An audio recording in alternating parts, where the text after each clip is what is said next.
Sama misalnya orang sekarang dalil-dalil wa may yatawallahum minkum fa innahu minhum. Kalau berkawan orang kafir, maka dia menjadi kafir. Itu kan fatal. Semua nabi ya berkawan orang kafir. Karena dakwahnya memang sama orang kafir. Lo coba, andai kan sampean hafal Quran, itu sama teori itu tuh mungkin menyedihkan. Coba istilahnya Quran, wadhkur akho'at wa ila adin akhawum huda wa ila samuda akhawum. Nah, terus semua umatnya yang kafir disebut akhawum. Akhaw itu artinya apa? Saudara. Mereka ya berkawan sama orang kafir. Makanya butuh analisis fikih untuk maknani wa may yatawallahu minkum fa innahu. Setelah dianalisis fikih, ternyata semua nabi diistilahkan wa ila madyan akhahum syuaiba wa ila adin akhahum huda. Akhaw itu artinya apa? Saudara. Kalau sampean tanya, lalu logikanya gimana? Kata kitab-kitab kan wa in kana dasarin fajanibhu suratan. Kalau ada teman buruk jauhi, kalau teman baik temani. NU itu punya sejarah panjang, banyak wali-wali yang jadab, yang coro zahir itu kancanan wong fasik-fasik. Orang syariat bingung, ini wali kok berteman orang fasik. Ya kalau kamu bahasakan teman ya masalah, kalau kamu bahasakan ini binaan. Enggak, sama jawab saja, kalau dibahasakan teman masalah enggak masalah kan, tapi kalau dibahasakan itu binaan.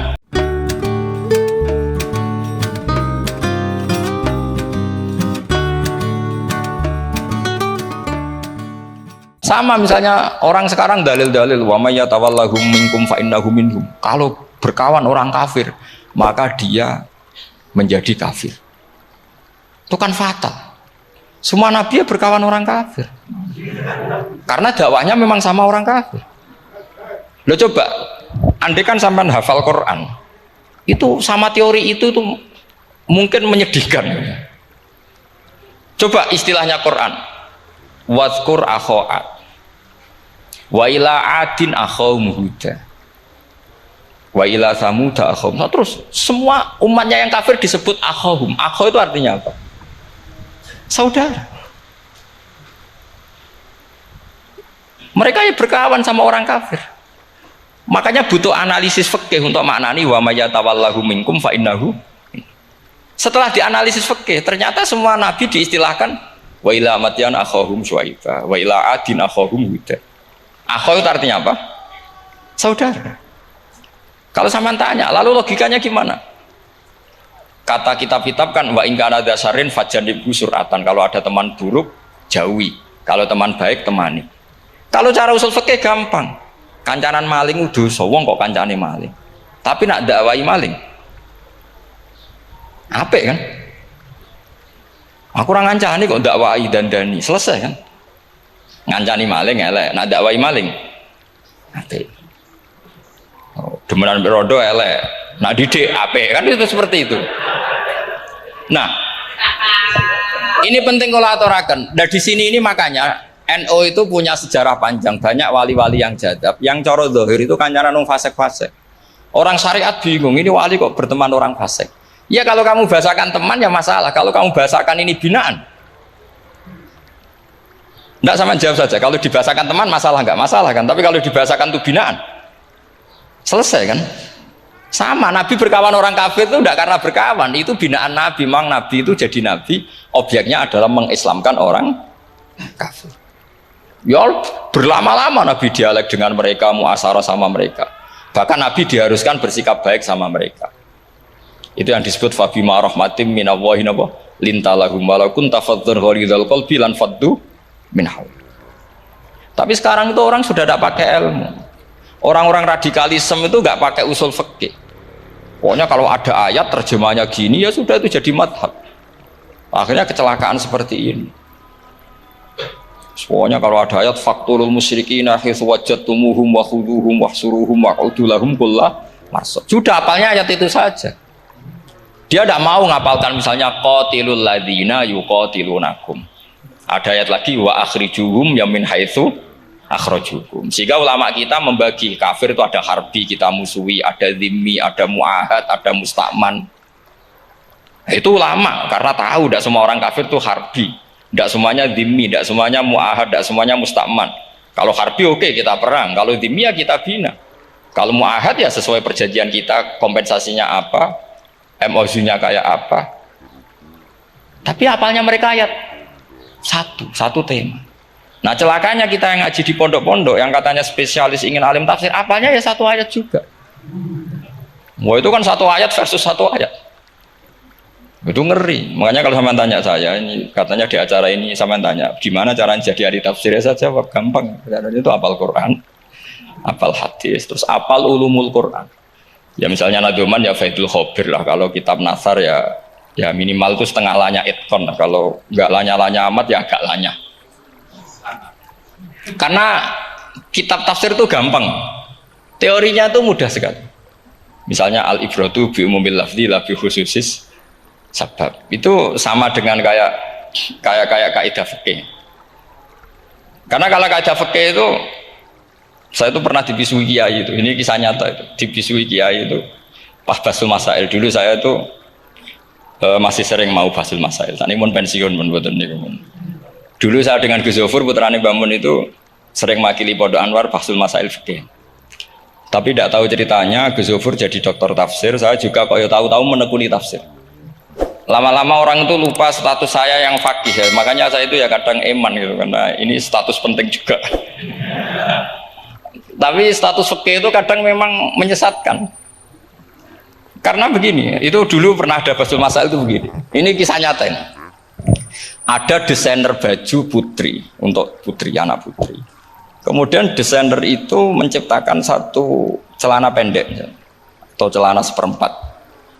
Dengan desain ini pasti kalau dipakai itu auratnya itu kelihatan. Bagaimana hukumnya desainer ini? Apa termasuk mimman sarro'a as-sayyi'ata? Karena terjadi kasfil aurat. Apa enggak? Rata-rata kalau dia yang khusus-khusus, yang sepus-sepus, desainer itu dosa gara-gara tren pakaian ini mau itu buka aurat. Tapi saat kiai-kiai alim yang muda-muda entah saking belingnya, entah saking pinternya tidak tahu. Bilang begini, Pak Yai, yang didesain apa? Ya celana itu. Lalu celana itu fungsinya nutupi apa buka aurat? Ya nutupi. Lu kan lumayan urun nutupi. Kalau haramnya dicopot, lu kan malah parah itu. Bingung kayaknya, sampai bilang gini kan, wah semanis itu kan makanya ini guyon ilmiah. Repotnya ngadepi orang alim muda itu kan mbok gedingi ku ilmiah, mbok senengi fase.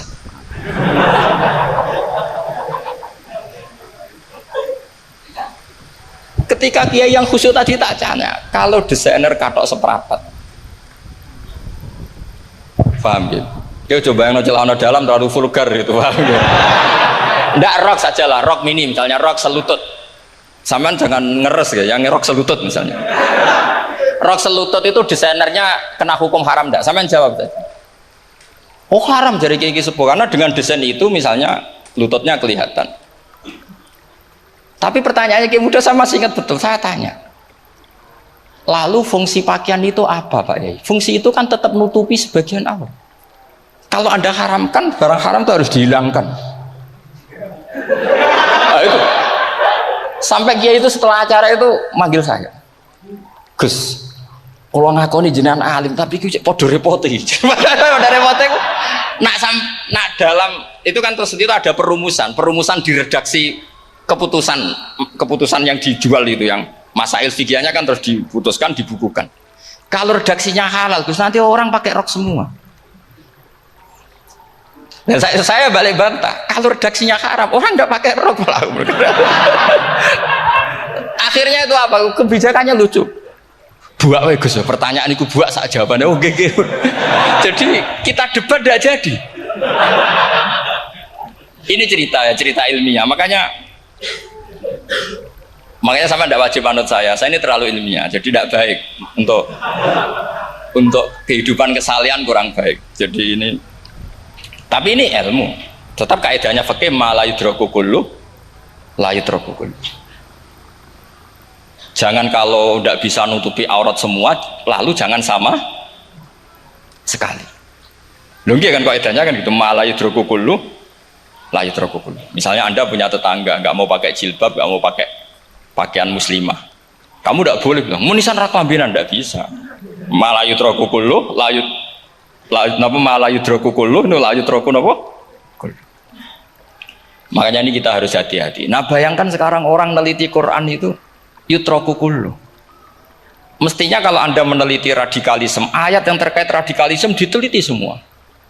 Ternyata di surat Taubat yang disebut suratus Saif, yang bahkan haram baca bismillah, itu ada ayat wa in ahadum minal musyrikin astajaraka fa'ajirhu hatta yasma'a kalam Allah summa ablighu ma'mana. Muhammad, kalau ada orang kafir mau belajar Quran sama kamu, ya harus kamu pelajari hatta yasma'a kalam Allah. Setelah mereka mau belajar, ya ablighu ma'mana summa ablighu ma'mana, kamu harus menjamin keamanan dia. Itu di surat Taubat, termasuk akhiru suratin nazalat, gak mungkin terjadi mansuh. Tapi orang-orang ekstremis selalu pakai faqatulul musyrikin haitsu, apalan itu terus. Yang orang liberal yang menaparin la ikraha fiddin. Ya sudah seperti itu. Sing orang-orang ora tegas, ora tau nahi mungkar, ya ma arsalnaka illa rahmatan lil alamin. Ngono terus.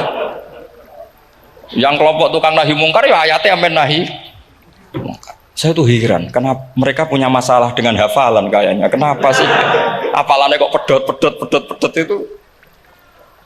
Kita yang hafal semua bingung jadi. Jadi akhirnya kita yang pinter anut sing goblok, karena saya tuh pernah loh debat sama orang salah, debat gitu. Setelah saya mengutarakan sekian hadis, ada tuh Pak hadis itu, waduh, harusnya kamu ngaji saya, ada debat tuh yang level, kalau nggak level tuh nggak boleh katanya. Mau tuh kan ngeri. Makanya ini penting ya, kalau sampean tanya ingin jadi alim tafsir ya harus hafal Quran semua. Nah, kalau tidak mungkin yang nunggu orang semua mati baru Anda jadi ahli tafsir, karena tidak ada musuhnya. Tapi saya pastikan orang kafir pun bisa memahami Quran, yaitu tadi hatta yasma'a kalam Allah. Sayyidina Umar itu masuk Islam itu gara-gara dengar adiknya baca Toha, ma anzalna alikal Qur'ana litashqa illa tadhkiratal liman yakhsha tanzilam mimman khalaqal arda was samawati ula ar-rahmanu alal arsis tawa. Itu dia ma huwa bikalamil basar, tidak mungkin seperti ini karangan manusia, itu tidak mungkin. Akhirnya dia Islam. Banyak orang Islam karena diperdengarkan Quran, karena memang notnya sudah unik, makna kualitasnya juga sudah unik, semuanya itu unik, indah. Sampai sekarang pun orang kafir itu orang paling tahu Quran. Makanya Allah mensifati orang kafir itu hasadam min indi anfusihim mim ba'di ma tabayyana lahumul haq. Sekarang sampean saya tanya, orang sing tabayyana lahumul haq itu orang paham apa orang enggak paham? Mereka orang kafir itu mengingkari Quran, padahal mim ba'di ma tabayyana lahumul haq, setelah kebenaran nyata bagi mereka. Nyata bagi mereka artinya orang kafir paham apa enggak paham? Paham. Cuma mereka punya penyakit hasadam min indian. Mereka juga kalau ada ayat tentang ahkam yang memberatkan, mereka bilang i'ti bi Qur'anin ghairi hada au badil. Muhammad harusnya jangan tema itu yang diangkat, kok cari Quran yang lain yang enggak tema itu. Mereka sampai memilih tema itu karena paham apa karena tidak paham? Karena paham. Makanya di makalah saya pastikan ngaji tafsir itu gampang, karena orang kafir pun bisa. Kalau kasus Ahok itu bukan paham itu melintir, beda. Paham sama melintir itu beda. Itu diterjemah ke menang itu jangan mengangkat kawan orang Islam, bukan mengangkat pemimpin. Ya liganya kalau ngangkat teman saja tidak boleh, apalagi ngangkat pemimpin. Fatal mana berteman sama orang salah sama ngangkat. Samaan kancanan maling ini apik nak menawa nang andani terus ngangkat, "Hei maling ke pimpinanku." Parah mana? Parah mana?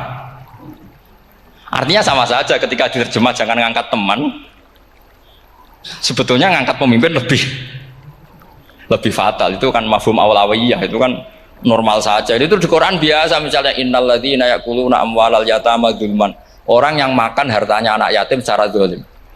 Kamu bilang, "Gus, saya tidak makan kok, sepeda motornya tak gasap, tak jual." Yang diharamkan kan makan. Wah, ya sarap kalau gitu. Maknanya begini, memakan harta anak yatim artinya ifsad. Ifsad itu merusak. Nak ngono ikhraq, membakar atau mencuri sama dengan makan. Bal asad, malah kan lebih apa? Lebih apa? Dasar. Jadi yakuluna di situ tuh ba'dul amsilah, sebagian contoh min wujuhil ifsad atau min wujuhil ihlak. Jangan kok karena ayatnya makan, oh yang haram tuh makan, kalau nyuri gak apa-apa. Waya fata. Itu kan sama dengan santri geblek ketika ada kiai ini, "Cung, kowe mbek bojomu jogeman naboi." Suatu saat istrinya lapor lagi, "Pak Yai sekarang ndak naboi tapi nyadui." Karena naboi itu pakai tangan. Mereka pertama dilaporkan kiainya, "Pak Yai, suami saya itu sering memukulin saya pakai tangan gini. Cung, jogeman naboi bojomu." Nggih Pak Yai, siap. Suatu saat istrinya lapor, "Pak, tetap benjut, kenapa? Kalau nak ini disadui." Mereka pikirannya, sing haram nabok, nak nyaduk halal. Oh itu kan ngajak goblok bareng. Nah masalahnya di usul fikih kasusnya seperti itu. Makanya saya ini kadang ya maliki sekali. Kadang saya itu maliki sekali. Kadang ya. Misalnya begini, saya beri contoh. Ini yang kisah nyata ya. Ada seorang Arabi datang ke Rasulullah. Ya, tadi kan teman-teman minta juga ilmu hadis ya. Ini satu paket saja. Yaitu tadi nanti kalau sampean kasih lalim itu sudah ada urusan saya tadi. Nunggu orang mati banyak tadi. Kalau nggak usah nunggu orang mati, sarannya tadi apal tadi. Ya Rasulullah ahlak tuh. Saya ini orang yang rusak. Wama ahlakaka. Lalu yang bikin rusak kamu apa? Qol waqatu imroati fina hari Ramadan. Saya menjima istri saya ketika masih siang. Fina hari Ramadan, siang Ramadan.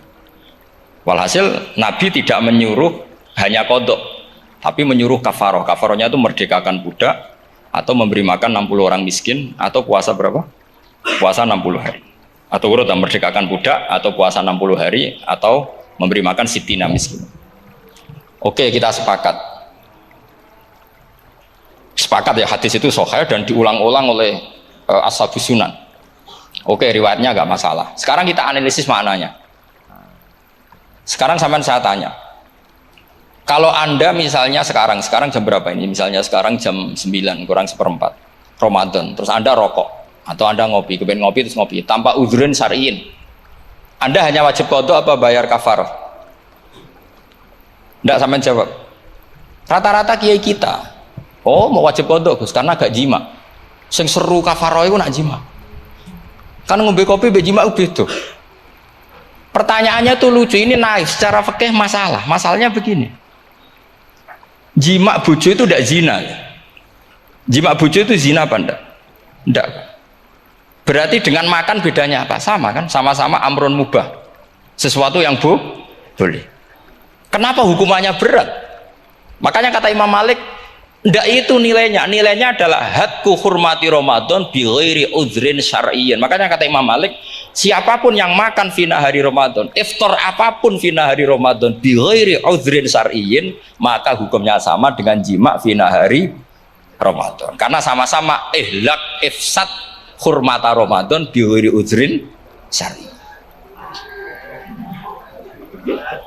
Loh enggak, ini ilmiah. Kamu udah harus cocok, tapi otak kamu harus percaya. Loh iya kan beda kan? Saya secara nafsu tidak cocok, cek berarti. Tapi ilmiah saya setuju. Kalau kiai kandani itu kan pasti pakai badul amsilah, kan nggak mungkin semua contoh disebut. Cong penak melaku jogeman delok wedok iku mari setan. Mboten delok Mbah, nyekel lho malah parah to. Ndak bisa. Makanya ini masalahnya lafat. Ini kembali ke Imam Syafi'i bilisanin arabiyyim mubin. Ketika seorang kiai bilang cung jogeman delok cawe wedok adalah mengungkapkan al-muharramat. Bukan mentaksis yang haram itu hanya melihat. Saya ulang lagi ya, ketika seorang kiai bilang cung jogeman delok wedok sing haram, itu semangatnya adalah melawan keharaman, bukan mentaksis yang haram hanya delok. Itu di Quran normal semua, di semua lugat ya biasa. Itu kan sama seperti misalnya seorang mbah ngasih uang cucunya, cung tak kayak duit 100.000, cung gue tuku es. Terus kue mendingin, nak ragu tuku es haram iki kan ngongkone tuku es. Lah kepen putumu mati kan nyeben 100.000 gue tuku es. Ya mulai dulu istilahnya nambahnya ke ibu tuh cung 100.000 gue tuku es. Cara wong kuno. Nah, maksudnya gue pokoknya umumnya cah cilik senane es cuma nyebut. Ya sudah seperti itu. Sama seperti Quran menghentikan begini. Ini memang saya latih yang fikih dulu, yang pokok-pokok. Di antara yang enggak boleh dikawin adalah wa antasma'u bainal ukhtaini illa ma qad salaf. Kamu enggak boleh menikahi Sri dan Zainab, kakak beradik. Sudah sepakat nggih? Fi nikahin wahid enggak boleh al jam'u bainal ukhtain. Jadi mbaknya kamu kawin, adiknya kamu kawin fi nikahin wahid. Tapi nak ngeduni boleh, berarti kan dengan waktu yang berbeda. Quran hanya menyebut itu. Kemudian Rasulullah zaman Sugeng itu hanya nambahi wala binal mar'ati wa ammatiha wala binal mar'ati wa kholatiha, juga agak boleh menikahi ponaan plus buliknya, baik bulik dari bapak yaitu ammah maupun bulik dari ibu disebut apa? Kholah. Kemudian ulama fikih merasa ada yang kurang, ditambahi lagi dua perempuan yang andekan yang satu itu lelaki kok haram nikah, berarti haram jam'u fi nikahin wahid. Misalnya cucu rabibahnya boleh enggak? Enggak boleh kan? Berarti kalau sampai mengumpulkan cucu dan mbahnya fi nikahin wahid juga enggak? Ya. Tapi orang yang waras itu tidak akan nyalahkan Quran ketika tidak lengkap.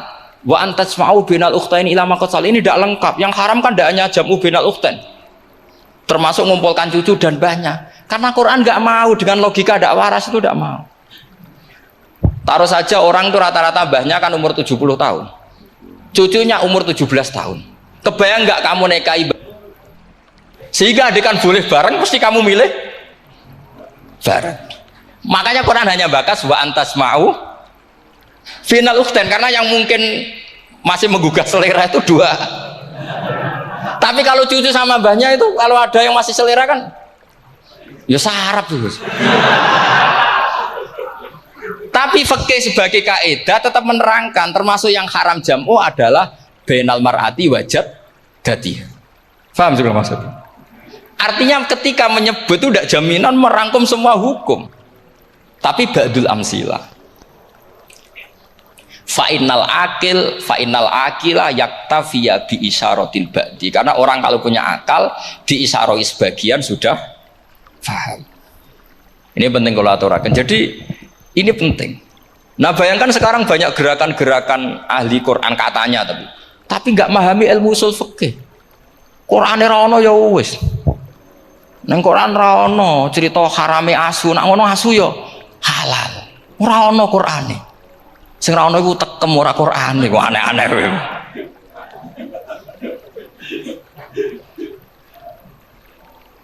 Itu kan sama terus sampean misalnya tadi jam 09.00 Ramadan tambah uzurin syarian terus mangan mie rokokan, itu kan melecehkan Ramadan biguri uzurin syarian, karena melecehkan hurmata Ramadan kena sanksi separah itu.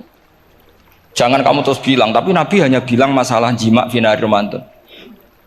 Jima istri itu hukumnya itu tidak zina, hukumnya itu mubah sama dengan makan.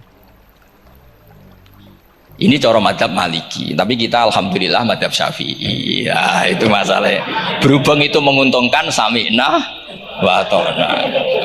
Nah, itu. Tapi saya sendiri dalam konteks ini, saya itu ya sangat-sangat Syafi'iyah, sangat-sangat Syafi'iyah. Dalam banyak hal sangat-sangat Syafi'iyah.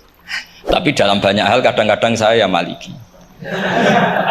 Nah, itu kan kalau sampean tanya kenapa gitu kok? Ya hikmahnya baca banyak saja. Karena yang Syafi'i itu ya karena bacanya hanya Syafi'i, itu bukan fanatik, itu keterbatasan. Jadi itu beda, ada apa itu namanya ada fanatik, itu keterbatasan. Itu beda sekali. Jadi kita harus ngaji yang banyak. Saya termasuk utang ya sama Imam Syafi'i itu baca kitab Ar-Risalah. Itu kitab yang kadang satu ulama baca sampai 500 kali. Yaitu Imam Syafi'i itu dalam kitab Risalah itu begini, ini termasuk ulumul Quran yang paling penting. Muqaddimahnya begini. Wan nasu sinfani min awalil amri. Wan nasu sinfani. Ketika Rasulullah datang membawa Quran itu manusia hanya ada dua. Al kuffar sing dari jenis ahli kitab dan kuffar dari jenis yang tidak ahli kitab. Bahkan tidak ada orang Islam zaman itu. Pertama Nabi jadi Nabi itu adakah pendengar yang Muslim? Kan tidak ada. Semuanya ahli kitab. Makanya susah kalau Quran kamu analisis Korbannya orang Islam tuh kata Ibnu Umar tuh lucu. Dulu tuh mukhatabnya tuh orang kafir, jelas kuliah ayuhal kafir. Ya ayuhan nasu ubudu rabbakum alladzi khalaqakum. Jelas orang kafir.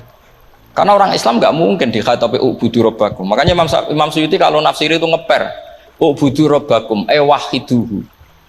Tapi kalau mukhatabnya orang Islam dawimu alal ibadah atau dawimu alat tauhid. Karena dia tahu kalau mukhatabnya orang kafir ubudu ya masih wahidu. Kalau sudah Islam kok dikhitabi ubudu mudawamah alal ibadah.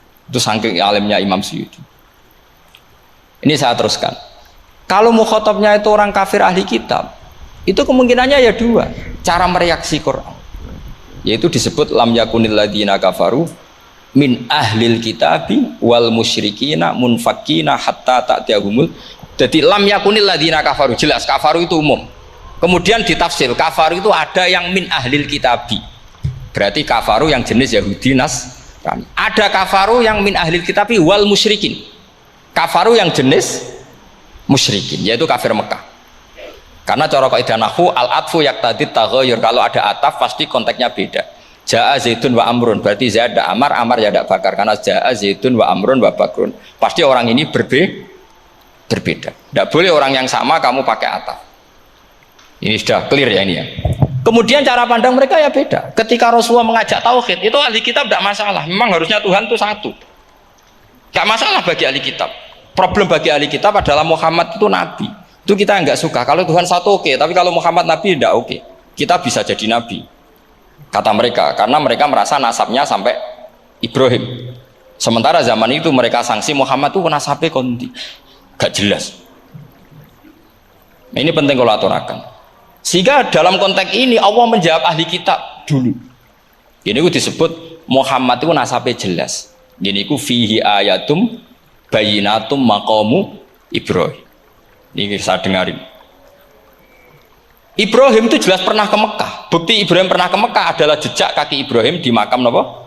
Makam mereka artinya buatan kuburan, buatan jejak kaki Ibrahim ketika bangun Ka'bah. Fihi ayatum bayinatum maqamu Ibrahim. Pun. Kalau Ibrahim pernah di Mekah, artinya beliau pernah nikah di Mekah. Paling tidak punya dzurriyyah di Mekah. Ini gua Ismail dibawa ke Mekah. Jelas ayatnya wa idh yarfa'u Ibrahimul qawaida minal baiti wa Ismail. Ini dengarin ya. Sebab itu saking alimnya berjanji itu beliau tahu betul masalah utama Rasulullah Muhammad adalah disangsikan nasabnya. Sebab itu kitab berjanji pertama cerita. Setelah dia alhamdulillah macam-macam awalul ma'anab tadi saat terus dia bilang wa ba'du fa'akul huwa Muhammad bin Abdillah bin Abdil Muttalib. Saat terus ya wa ba'du fa'akul huwa Muhammad bin Abdillah bin Abdil Muttalib wasmu syaibatul hamdi khumitat khisaluhus saniyah. Saat terus Ibnu Qusayn, saat terus Sumiyah bi Qusay litaqasi fi biladi qudu'atal qasiyah. Karena dia tahu yang masalah bagi Rasulullah itu adalah masalah nasab bagi mereka loh, bagi mereka yang kafir. Terus beliau ngendikan ditutup wa adnanu bila raibin indadawil ulumin nasabiyah ila dhabihi Ismail nisbatuhu wa jelas saya Adnan itu pasti puter cucu-cucunya Nabi Ismail. Karena orang Yahudi yang di soal Muhammad itu kamu itu siapa kok tahu-tahu Nabi? Kamu orang Arab itu tidak pernah ada Nabi. Yang Nabi itu normalnya orang Israel, yaitu turunan Yahudi karena Yahuda bin Yakub bin Ishak bin Ibrahim. Akhirnya Allah membuktikan fihi ayatum bayinatum maqami. Bukti kalau Ibrahim pernah di Mekah adalah jejak kakinya di Mekah, itu dekat Ka'bah. Ini jawaban Allah yang tentang ahli kitab karena sudah jelimet. Ada ilmu ansab, ada ilmu nasab, ada polemik kitab samawi. Kalau kafir Mekah ini goblok-goblok. Ketika Rasulullah pakai teori tauhid, orang kafir Mekah itu sangat gobloknya bilang gini, Muhammad, kita ini urusannya banyak, utang kita banyak, kasus saya banyak. Kok Tuhannya satu itu tidak cukup? Yaitu mereka mengatakan aja alal alihata ilahau wahida inna hadalah syai'un aujab. Bagaimana Tuhan hanya satu? Urusan kita banyak, masalah kita banyak. Tuhan nggak boleh satu, harus banyak. Sejumlah urusan kita. Ada Tuhan BPKB, Tuhan macam-macam lah. Ada Tuhan kredit, Tuhan kas, macam-macam lah kan. Sesuai sebanyak urusan kita. Mereka tanya aja alal alihata ilahau wahida. Masa Tuhan satu? Inna hadalah syai'un aujab. Ini aneh. Tapi Rasulullah dengan sabarnya. Kalau yang seperti ini Allah menjelaskannya beda dengan yang pertama. Karena tadi Orang kafir itu bisa min ahlil kitab, bisa wal musyrikin. Lam yakunil ladzina kafaru min ahlil kitab. Ada yang wal musyrikin. Semuanya ini tidak pernah munfakina hatta ta'tiyahumul bayyinah. Mereka tidak pernah tercerabut dari pikiran mereka, dari mainstream mereka, sampai ada bayyinah. Bayyinah itu kejelasan kebenaran atau benar yang begitu jelas. Itu siapa? Rasulun minallah yatslu suhufam mutahhar. Akhirnya Nabi sabar. Saking sabarnya Nabi itu ngomong gini, ya di khalayak umum, mukhatamnya ya kafir semua. Hei saudara-saudara kami suku Quraisy, kita ini sebangsa. Nabi tanya, Muhammad, ajaran kami itu benar karena kamu itu orang yang kita percaya. Tapi kali ini Anda aneh karena ngajak satu Tuhan. Itu tidak mungkin. Urusan kita banyak, satu Tuhan enggak mungkin. Tuhan harus banyak. Kita punya 3 aja kurang banyak kan, banyak punya Lata, Uzza, Hubal. Ya. Rasulullah dengan sabarnya ngendikan gini, hei kaumku, kalau kamu jadi pembantu, jadi buruh, senang mana punya majikan banyak sama majikan satu. Kalau majikannya banyak, itu perintahnya beda-beda. Seleranya, beda. Semua harus kamu lakoni, semua harus kamu taklui karena kamu harus nurut. Wah ya repot mat kalau di majikan banyak, oh ngerepoti mesti. Rasulullah tinggal nimpali, Tuhan kamu itu majikan kamu. Kalau Tuhannya banyak, perintahnya ya banyak. Seleranya beda-beda. Kamu bingung nggak? Wah ya bingung, ya sudahlah mat satu aja. Akhirnya mereka masuk Islam.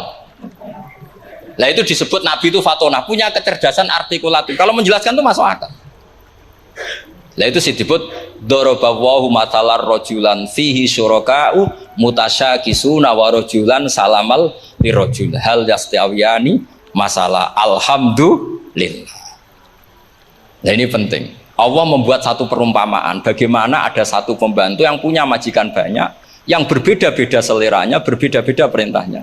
Dengan kalau hanya satu majikan, apakah sama? Mereka jawab tidak sama. Enak punya satu majikan. Begitulah Tuhan kamu, harusnya satu. Jadi artinya gini, kalau kamu ngaji ulumul Quran, kamu harus tahu ini khitab ke kafir. Kafir yang mana? Ahli kitab atau kafir yang musyrik? Nah sekarang tidak tahu lagi, pokoknya kafir. Makanya kalau orang berdebat mereka itu tidak goblok meneh. Waduh. Makanya sama tidak usah ketularan goblok sing pun gimpun sing wis goblok ora usah ditambahi mun kathah dan ini pun. Ya karena kita ngaji jelas Qur'annya kan lam yakunil ladzina kafaru itu masih ada min lil bayaniyah atau min li bayanil jinsi. Kafaru itu sapa? Siji min ahlil kitab, 2 kafaru sing wal musyrikin. Dua-duanya tidak pernah munfakina hatta ta'tiyahumul bayyinah. Mereka tidak akan tercerabut dari pikirannya sehingga ada bayyinah. Bayyinah itu siapa? Rasulun minallah yatslu sufam. Nah, ketika Nabi menjelaskan asal usul nasabnya bahwa Sayyid Adnan itu ila Ismail, Ismail jelas putra Nabi Ibrahim. Mereka terus baru iman karena ada fihi ayatum bayyinatum maqamun apa? Ibrahim.